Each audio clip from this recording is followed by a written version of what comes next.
What's up, Barnhill family, and welcome back to the channel. Yo. So, former light heavyweight champion Jan Błachowicz is going to be back in action this weekend. Aleksandar Rakić is the opponent. This fight has been pushed back a little bit, but we're finally going to get to see it. This is a really exciting matchup that does have some implications with regards to who's going to be in that title mix at 205. Yeah, and 205 is interesting. So for the longest time, we always joked about how it was kind of just stuck and everybody's a distant second to Jon Jones. Well, he leaves the division and then a whole new lineup of guys, some that have been there for a while, but they've kind of reinvented themselves, and it looked like just open season there at 205. So it became one of the actually more fascinating divisions for a little while, and ever since Glover Teixeira won the belt and he's defying all odds, it has made it sort of seem a little bit stagnant as far as who's moving around and who's going up in the division. Everybody's kind of just set up camp where they are. While that can be a good thing, it also it doesn't help move the needle any further for the division. So I'm excited for this fight because I truly think that if Jan Błachowicz is able to get a win, he could wind up back in a title fight. And I think Rakić is one of those promising young prospects that we saw coming up at 205 who has a real chance at becoming a title holder or at least fighting for a title soon.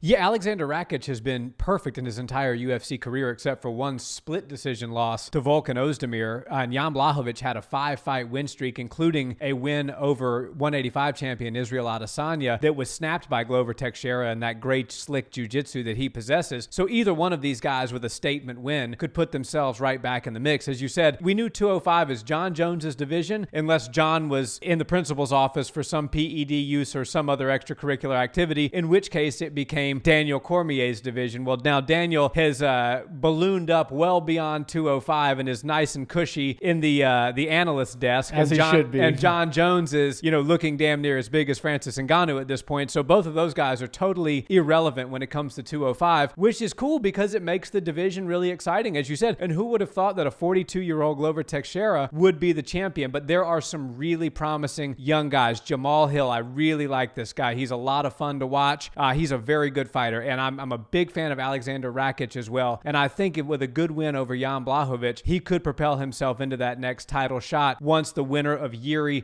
versus Glover is shaken out. Yeah, that's a fight we all are looking forward to because I think Yuri is truly one of those guys that's going to be a title holder at some point, and I'd hate to see him beat Glover, but the writing's on the wall, and it looks like that's going to be a tough night for Glover Teixeira. Obviously, he's surprised us all many times in his career, but that is a very hard fight. And I think that Błachowicz is, because you're looking at this fight right now, Błachowicz is a guy who really does well when it comes to sticking to a game plan, when it comes to evaluating the opponent that he's going up against, and then catering a fight style that doesn't stray away from what he does best, but also really well defends what the other person is trying to bring to the table. And that's why I'm kind of leaning towards Błachowicz in this one because we've seen him lose. That wasn't the way he wanted to go out and lose his belt, but, the better man was Glover that night. And I think that Jan Błachowicz truly is one of the best 205ers on the planet, maybe the best, and Rakić is going to have his hands full because Jan knows exactly how to fight on the feet, and he knows how to win rounds on the feet, and then when the time comes, just like he did against Israel Adesanya, he knows when to close that distance, get a takedown that really matters.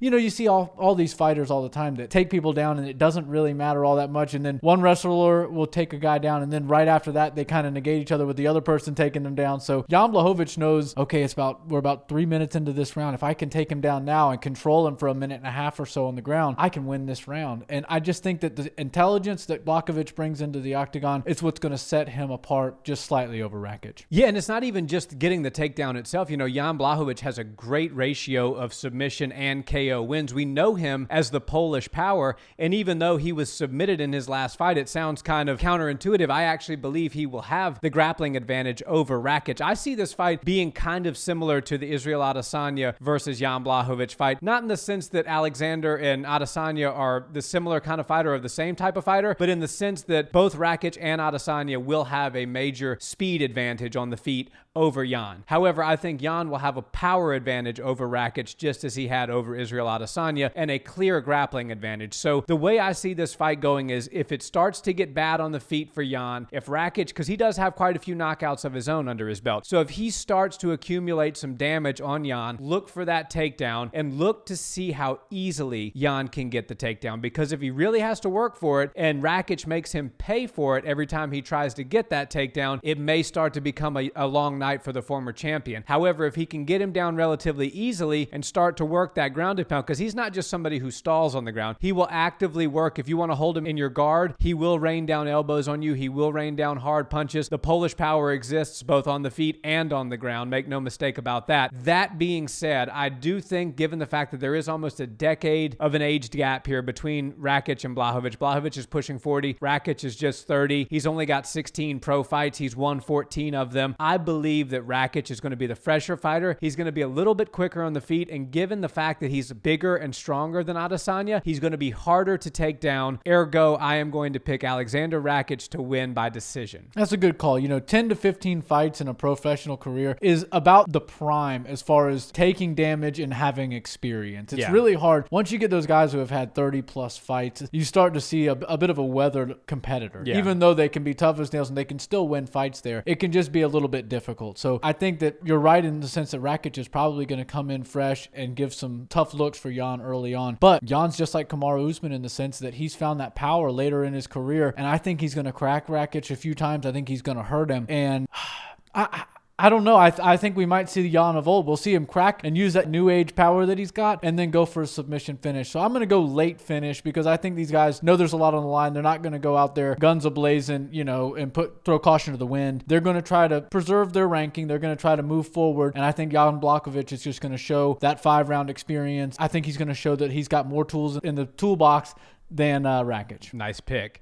Well, guys, Nick and I are split on this one. I'm taking the younger Rakić, and Nick is taking the Polish power Jan Błachowicz. Drop us a comment and let us know who you have in this great main event light heavyweight fight. We'll see you in the next one. Peace.